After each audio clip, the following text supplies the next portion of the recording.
En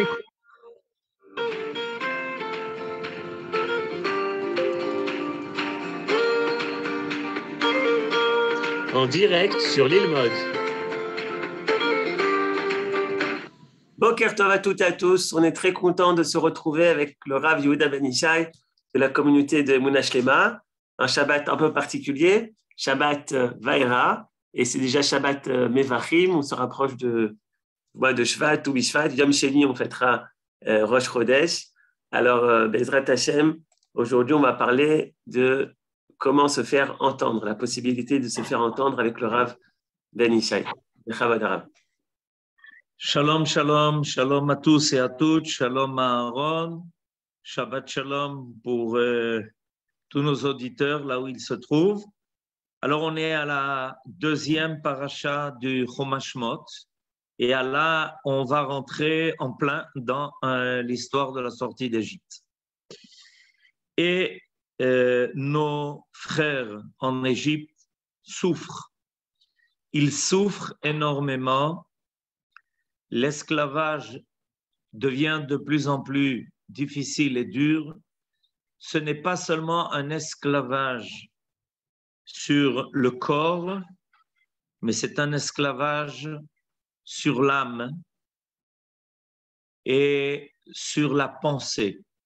Le pharaon a bien compris que pour pouvoir maîtriser l'homme, on ne peut pas maîtriser seulement son corps, il faut agir aussi sur son psychique, il faut agir aussi sur sa pensée. Et il utilise pour ça toutes les méthodes. Et la vie en Égypte devient insupportable. Évidemment, c'est un moment très difficile à passer. Et on a connu durant nos exils ces moments tellement difficiles qu'il ne nous reste plus qu'une chose à faire, c'est à crier et à supplier que le maître du monde, qui est le maître de l'histoire, vienne à notre rescousse. Les Égyptiens veulent nous dénuer de l'image divine que nous portons. Ils veulent réduire les hommes à une matière inconsistante qui ne sert qu'au travail, qu'à construire et à bâtir un monde qui n'a aucune âme. Et Akadosh Baruch Hu, à ce moment-là, envoie notre maître Moïse pour les faire sortir d'Égypte. Mais la sortie d'Égypte va devoir se faire attendre encore. Il y a une préparation qui doit se faire à la sortie. Et la préparation qui doit se faire à la sortie consiste à permettre de commencer à entendre le message divin, de savoir que quelqu'un pense à toi, quelqu'un est avec toi et qu'il veut te libérer de toutes tes souffrances. Alors au début de notre paracha, au chapitre Vav 6, notre maître Moïse est envoyé pour annoncer aux enfants d'Israël la Géoula qui les attend. Et il va leur détailler dans ce que nos maîtres ont appris, Arba Leshonot Shel Géoula. Ces Arba Leshonot Shel Géoula vont inspirer ce que nous allons vivre le soir du Seder, où nous allons prendre 4 coupes de vin et en l'honneur de cette Géoula qui nous attend, nous allons boire les Chaim. On va commencer par le Kiddush, mais ensuite on va continuer et tout le soir du Seder est ponctué par ces 4 Leshonot Shel Géoula. Ces 4 Leshonot Shel Géoula vont même devenir 5, quand à la fin Dieu va promettre de les prendre et de les amener jusqu'à la terre qu'il a promis à leurs ancêtres, à Abraham, à Yitzhak et à Yaakov. Évidemment, qu'est-ce qu'on peut espérer de plus? Les enfants d'Israël vont attendre tout ce qu'on peut espérer. Akadosh Baruch Hu se dévoile au début de notre paracha comme celui qui maintenant va accomplir les promesses qu'il a déjà faites. Alors, jusque dans le temps des Avot, des patriarches, on était dans le temps des promesses. Et voilà que tout d'un coup, les enfants d'Israël peuvent maintenant compter sur l'accomplissement des promesses. Qu'est-ce qu'on peut espérer de plus? Il y a ici quelque chose d'extraordinaire. Imaginez-vous quelqu'un qui est bloqué, enfermé, emprisonné, qui ne sait plus qu'est-ce qui va devenir de lui. Et voilà que tout d'un coup, quelqu'un se présente et lui dit, t'inquiète pas, je vais te sortir de là. Je vais te sortir de ta prison, de ta geôle.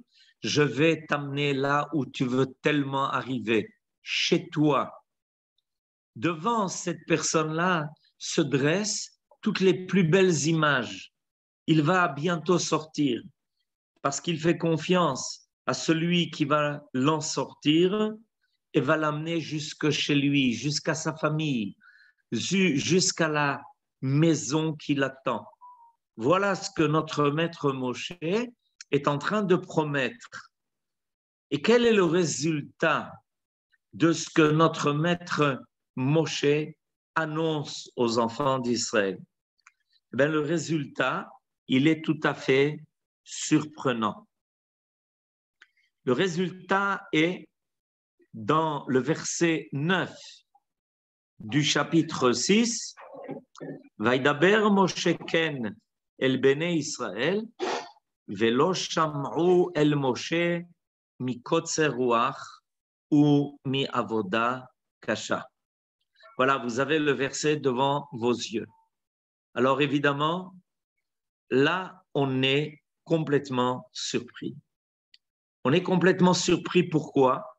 Parce que après avoir entendu toutes ces promesses, après être sûr que Dieu va intervenir en leur faveur, voilà que tout d'un coup, qu'est-ce que nous annonce la Torah?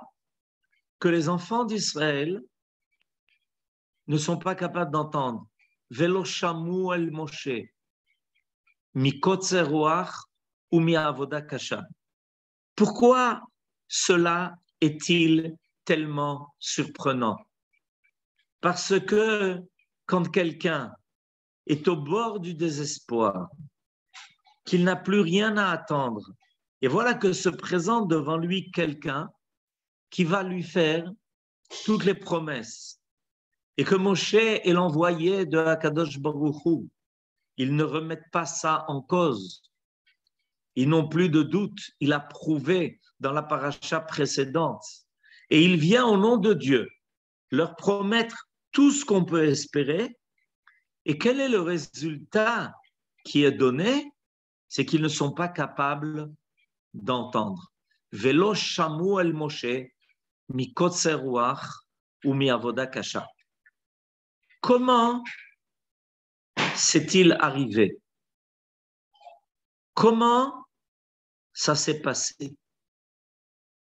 Comment les enfants d'Israël entendent tout ce qu'on peut espérer entendre et malgré cela, ils ne sont pas capables d'entendre? Alors, c'est une grande question et cette question, qui se la pose? Eh bien, notre maître Moshe lui-même. Notre maître Moshe lui-même reste tout à fait ébahi et surpris. Regardez ce qui se passe à la fin du verset tête que vous avez sous les yeux. Il y a ce que l'on appelle, selon la tradition, une paracha ptucha. Vous voyez le P entre parenthèses. C'est-à-dire qu'il y a quelque chose qui est laissé dans le Sefer Torah vide jusqu'à la fin de la ligne. Il n'y a pas de réaction de la part de Moshe. Moshe est complètement ahuri du fait qu'il vient annoncer aux enfants d'Israël leur prochaine délivrance, et tout d'un coup, il s'aperçoit que le peuple ne l'écoute pas. Velo shamu el Moshe, mi kotzer ruach ou mi avoda kasha. Mais c'est précisément de cela que Moshe Rabbeinu vient les délivrer. Alors pourquoi est-ce que les enfants d'Israël ne l'entendent pas? Moshe Rabbeinu est tout à fait surpris et il commence à se poser des questions. Et à ce moment-là, Dieu se révèle à lui. Je passe au verset Yud. Vaïdaber Adonai el Moshe lemor. Dieu, l'Éternel, s'adressa à Moshe en disant: Bo daber el Paro, melech Mitzrayim, vishalach et bnei Israël mi'artso. Encore plus surprenant. L'Éternel, qui voit la surprise de Moshe, lui dit: tu vois, ça n'a pas marché avec les enfants d'Israël.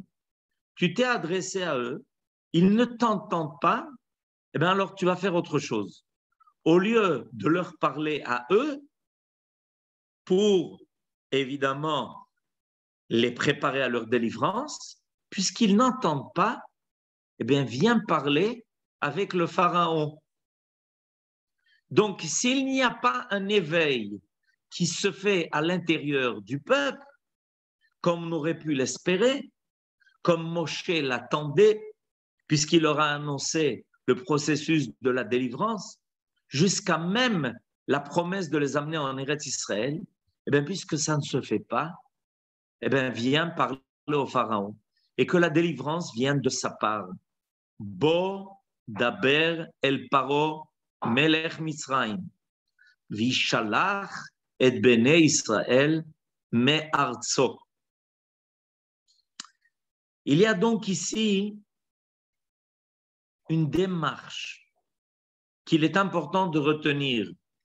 Cette démarche est que, puisqu'on n'a pas réussi à éveiller les enfants d'Israël à vouloir leur délivrance, peut-être qu'on va passer par une délivrance qui viendra d'en dehors, du Pharaon qui les a servis et qui comprend qu'il doit maintenant délivrer les enfants d'Israël.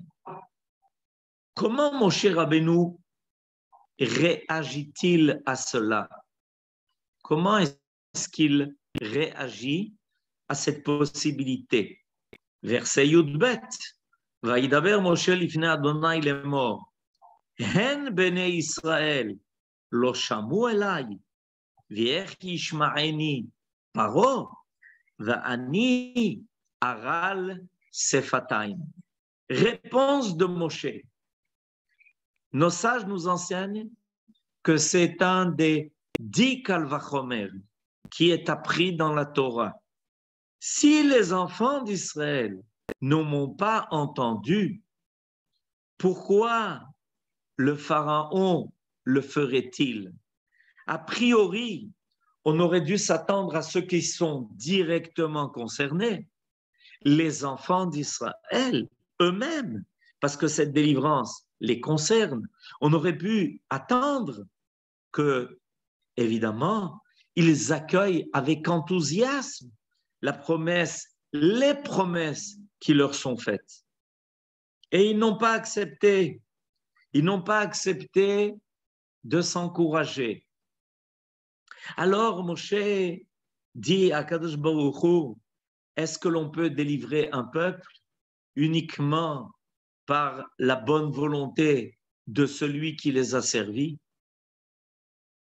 A priori, c'est impossible. On ne peut pas, évidemment, penser à cela.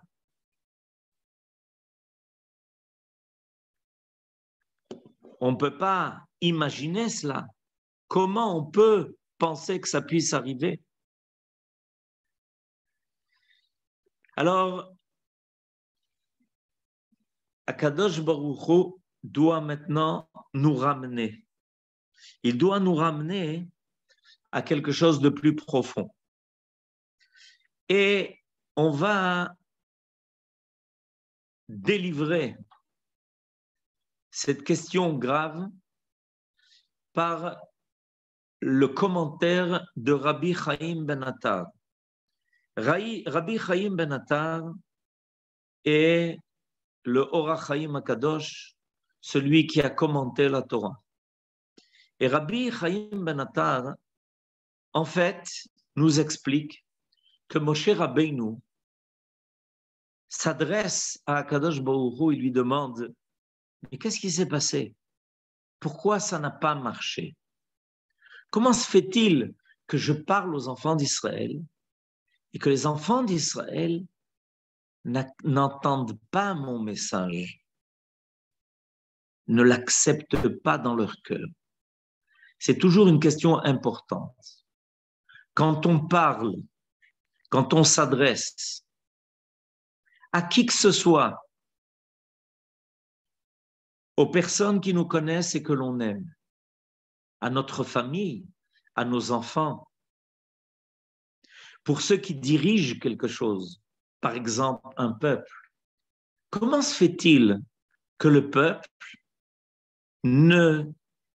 n'entend pas, n'accepte pas le message qui lui est donné?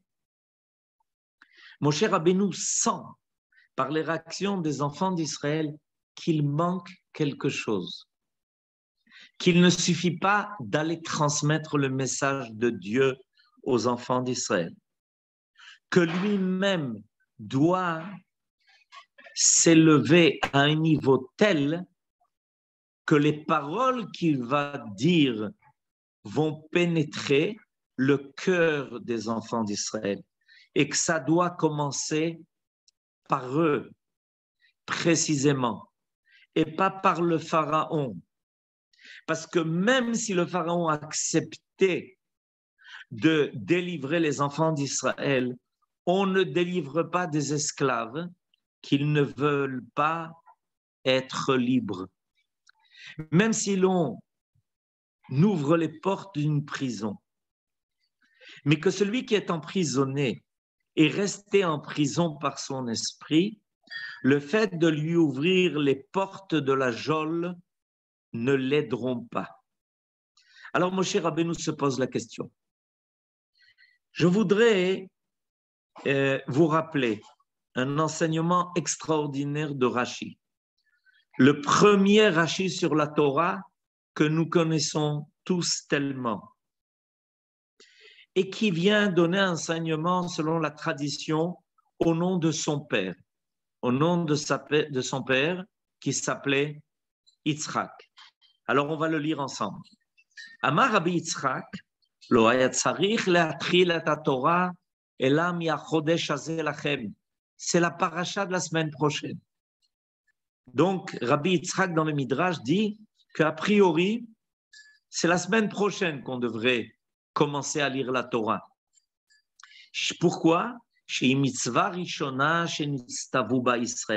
Parce que c'est la première mitzvah que les enfants d'Israël ont reçue et c'est en fait le but de la Torah. Nous indiquer notre marche à suivre sur terre. Et alors on doit élucider cette question.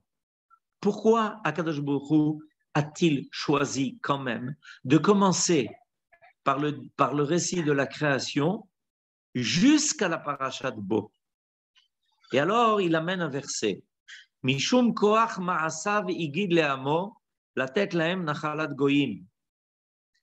Parce que Dieu voulait appliquer le verset qui se trouve dans Teilim, le chapitre 111, que Dieu voulait donner et révéler à son peuple, c'est-à-dire nous, Israël, il voulait révéler la force, la capacité, sa capacité d'agir, Koach Ma'asav, la force de ses actes, qui amène à leur remettre Nachalat Goyim, une terre qui auparavant a été en possession des autres peuples. Parce que chez Im Yomru Mota Olam l'Israël istimaten, parce que s'il vient un jour où on accusera Israël d'avoir volé une terre qui ne leur appartient pas, chez Kavashtem Marzot Shiva Goyim, vous avez en fait pris possession, vous êtes emparés, vous êtes accusés d'impérialisme. Il leur répondra, le peuple d'Israël répondra à ces peuples-là, Kol haaretz shel HaKadosh Baruch Hu. En fait, toute la terre appartient à Kadosh Baruch Hu. C'est lui qui l'a créée et c'est lui qui la donne à celui qui convient à ses yeux, qui est droit à ses yeux.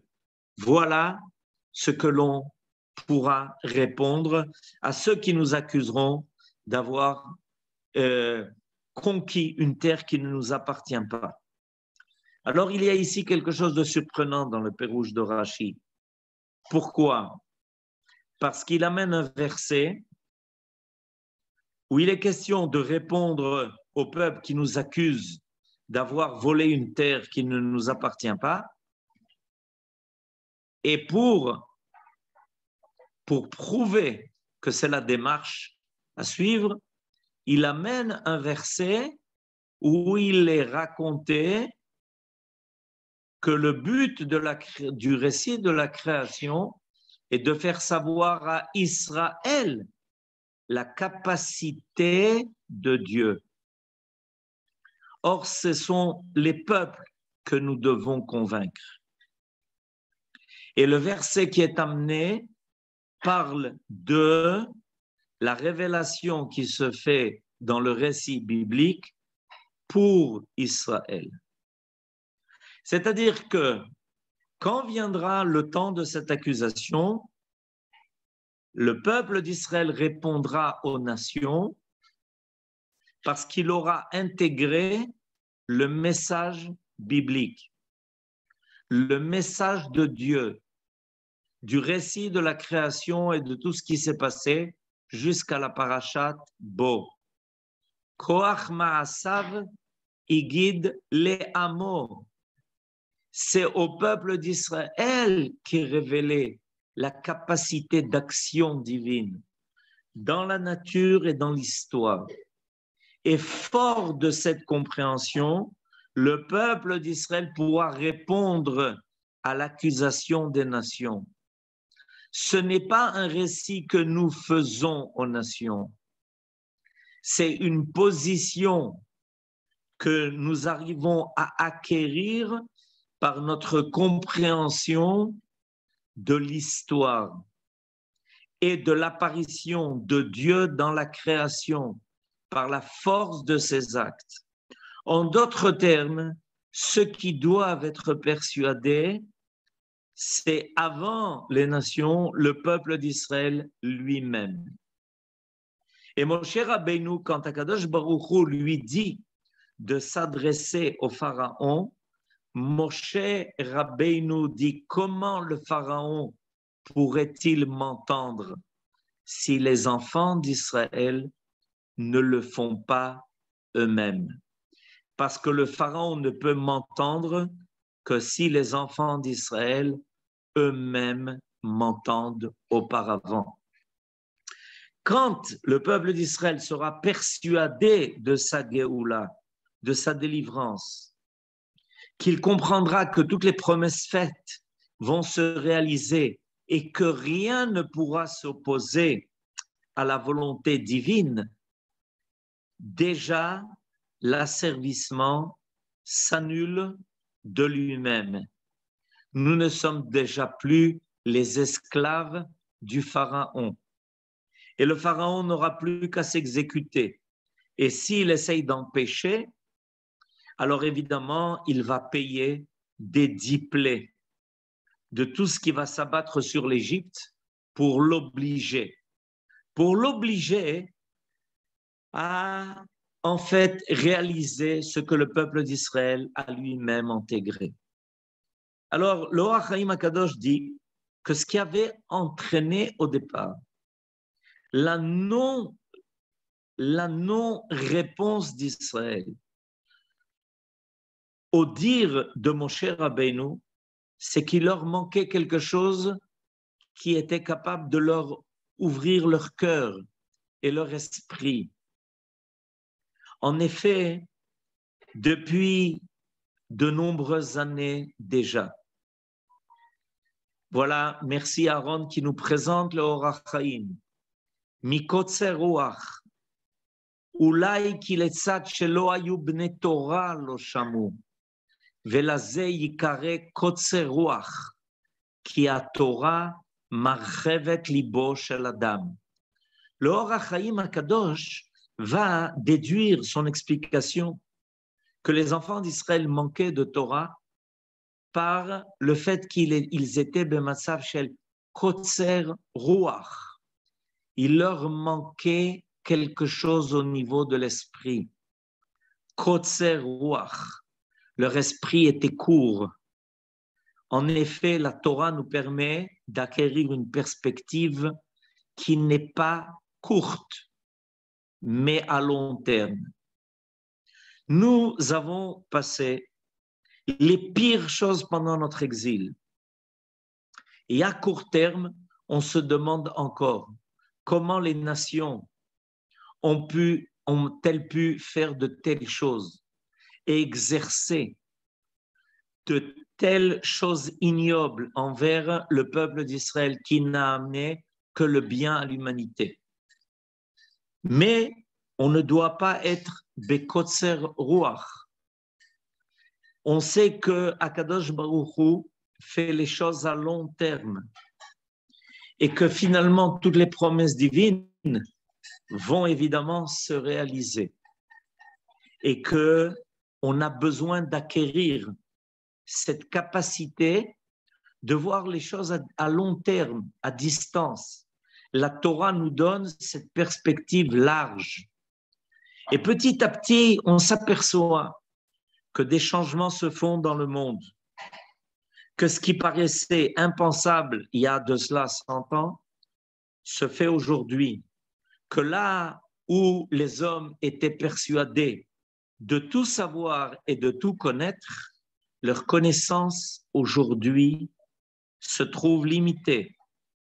Et donc, nous dit le Orach Chaim HaKadosh que Moshe Rabbeinu a dû donc intervenir auprès des enfants d'Israël pour leur ouvrir le cœur, parler au peuple d'Israël, non pas des moyens techniques de la sortie, quand ça va se faire, comment ça va se faire, comment va-t-on emballer les bagages, comment on va se préparer pour partir. Finalement, on ne s'est pas préparé. On a dû faire de la pâte, on a dû faire de la matzah. On ne peut pas se préparer. On doit préparer notre cœur et notre esprit. Et Akadosh Baruch Hu agit. Et ça, Moshe Rabbeinu, en fait, l'a compris. Et donc, il va revenir vers Akadosh Baruch Hu et dire, j'ai compris, mon rôle essentiel, c'est de les aider à s'élever à la grandeur des promesses que tu leur as faites et de leur donner non pas Ruach Ktsara, mais Ruach Gdola. Ce que l'on attend de ceux qui dirigent, de ceux qui montrent le chemin au peuple vers son avenir le plus réussi, et ne pas seulement s'occuper des moyens techniques de la survie du peuple, mais c'est de donner au peuple un esprit et un cœur large pour retrouver la confiance dans celui qui est le maître du monde, dans celui qui a créé la nature et celui qui est le maître de l'histoire. À la fin des temps, nous dit Rashi, dans cette révélation extraordinaire, on devra de toutes les façons affronter l'accusation des nations qui vont réclamer de notre part, la justification de notre présence sur notre terre, de ce qui a été promis à nos ancêtres. Et les ancêtres étaient très inquiets de cela. Dieu a scellé avec eux une alliance. Et il a même réalisé son alliance, puisqu'on voit nos ancêtres arriver sur la terre d'Israël. Et c'est ce qui est marqué au début de la paracha. Au début de la paracha de Vaera, de notre paracha, la paracha de cette semaine, il est marqué que Dieu a réalisé l'alliance. Vegam akimoti et beridi itam. J'ai bien confirmé l'alliance que j'avais avec eux, avec nos ancêtres, avec Abraham, avec Yitzhak, avec Yaakov. Alors d'où vient l'inquiétude? L'inquiétude, c'est que nos ancêtres voulaient être sûrs qu'ils auraient une descendance qui arriverait à réaliser toutes les promesses. L'inquiétude des ancêtres n'était pas à leur niveau. Elle était au niveau de leur descendance. L'inquiétude des parents n'est pas leur réussite, leur propre réussite. L'inquiétude des parents est la réussite de leurs enfants et de leurs petits-enfants. Que ce qu'eux ont eux-mêmes hérité de leurs ancêtres soit transmis et que leur rêve vrai, ce n'est pas les rêves futiles qui vont disparaître quand, après 120 ans, une personne quitte ce monde. Mais le rêve vrai, c'est que l'identité qu'ils ont transmise soit réalisée et que les promesses qu'ils ont tellement entendues pendant tellement d'années, que le peuple d'Israël arrive à être le peuple qui a été celui qui réalisera le projet divin, soit présent avec toutes ses forces. Voilà ce que les ancêtres attendaient. Et Moshe Rabbeinu est en train maintenant d'enseigner au début de notre paracha que Dieu maintenant va le prouver. Il va le prouver alors qu'a priori tout était perdu, que les ancêtres d'en haut regardaient leur descendance asservie en Égypte, en train peut-être de tout perdre, y compris leur identité, parce que le pharaon avait décidé de la supprimer, cette identité. Et Akadosh Baruch Hu dit à Moshe, va expliquer aux enfants d'Israël que grâce à eux, tout ce qui a été promis aux ancêtres est en train de se réaliser. La force d'Israël est précisément de se savoir accompagner dans la réalisation des promesses faites aux ancêtres. L'alliance qui a été conclue avec Abraham, Yitzhak et Yaakov est une alliance qui nous accompagne. Et c'est pour ça que quand nous faisons la Brit Mila à un bébé, on n'oublie pas de dire « Le'achniso bevrito shel Avraham Avinu ». Sache, mon petit, toi qui as 8 jours, que tu es un descendant de plus de Abraham, qui va voir avec lui et à travers lui la réalisation de toutes les promesses qui ont été faites à ton ancêtre Abraham il y a de cela 4000 ans. Alors, Moshe Rabbeinu reçoit donc un rôle maintenant.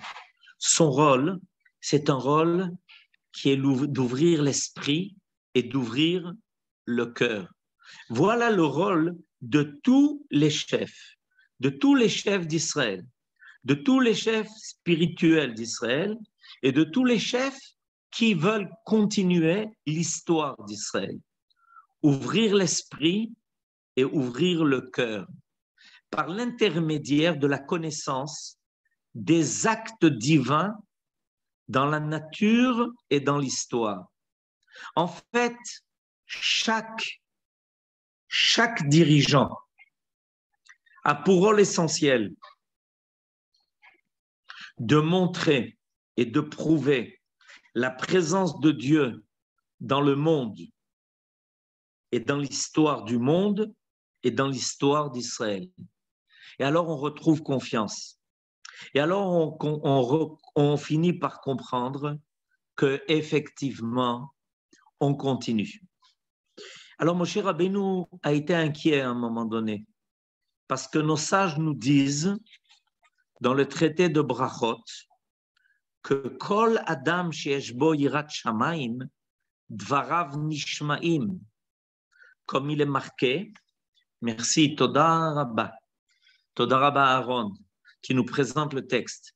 Ve'amar Rabbi Chelbo, amar Ravuna. Kol Adam sheyesh bo yirat shamayim, dvarav nishmaim, shene'emar, sov davar, akol nishma, et Elohim yera, ve'et mitzvotav shemor. Qu'est-ce qui est en fait marqué dans ce verset qui clôture le livre de Qohélet, qui clôture le livre de l'Ecclésiaste? Si tu as en toi la crainte de Dieu, si tu constates la présence divine, tu sais que Dieu est là, il est présent et qu'il accompagne tout, sache que cela, ça va faire que quand tu vas parler, on va t'entendre. Alors Moshe Rabbeinu, au départ, est inquiet. Est-ce que je fais partie de cette catégorie d'hommes qui a en lui une foi tellement profonde que je suis inspiré par la crainte de Dieu de voir dans tout l'intervention divine?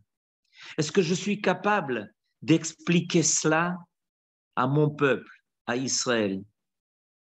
Parce que si j'en suis capable, les enfants d'Israël vont me suivre. Ils vont m'entendre, ce qu'ils n'ont pas fait au départ. Alors il demande à Akadosh Baruch Hu, de le prouver. Moshe Rabbeinu maintenant va endosser la responsabilité du peuple d'Israël jusqu'à la fin des temps. Et vous savez, la Torah que nous avons reçue, la Torah de Moshe Rabbeinu, c'est cela. C'est la preuve de sa crainte de Dieu. Et la preuve qu'il a bien été entendu. Puisque jusqu'à aujourd'hui, les enfants d'Israël entendent fidèlement la voix de Moshe et respectent la Torah qu'il nous a donnée. Et personne ne pourra écarter le peuple d'Israël de la Torah qu'il a reçue de Moshe. Et Moshe reçoit jusqu'à maintenant la preuve qu'il était bien Yareh Shamayim, complètement et totalement, puisque sa Torah, depuis des milliers d'années, est entendue par le peuple d'Israël et que l'on entend dans chaque Bet Midrash, chaque yeshiva, chaque Bet Knesset, et qu'on entend partout. Ça veut dire bien que la Torah est la preuve de la crainte de Moshe et la crainte de Dieu d'Israël, qui a son cœur ouvert à ce message divin qui nous accompagne et qui nous amènera jusqu'à la Géoula qui a commencé avec la sortie d'Égypte et qui se terminera jusqu'à notre époque, Be'ezrat Hashem. Amen, Ken Yehi Ratzon. Shabbat Shalom. Merci, Rav. J'aimerais remercier tous les fidèles du cours qui nous écoutent en Israël, en France, en Suisse, qui soient en voiture ou dans leur cuisine ou devant leur ordinateur et qui écoutent le Rav Anishai. Et également remercier le Rav Anishai puisque cette semaine, on a pu vous entendre et vous voir encore mieux. Vous avez, je crois, un nouveau téléphone. En tous les cas, c'était encore... C'est vrai. Voilà, c'était un plaisir comme d'habitude. Toda Rabba, vous pouvez ouvrir votre micro, souhaiter Shabbat Shalom. On finit en musique avec les Chadodi. Shabbat Shalom. Shabbat Shalom les Koulam. Shabbat Shalom. Shabbat Shalom. Shabbat Shalom à tous et à tous. Shabbat Shalom. Merci beaucoup. Shabbat Shalom. Shabbat shalom. Shabbat shalom. Shabbat shalom. תודה רבה. חודש טוב, שבת שלום. חודש טוב. שבת שלום, חודש טוב.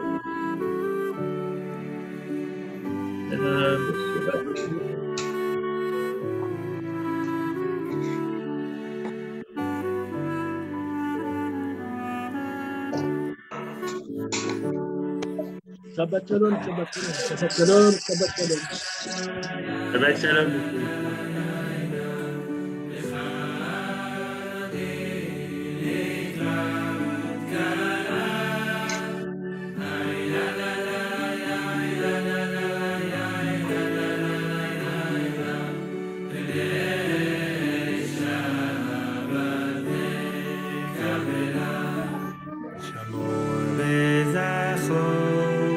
בדיבורך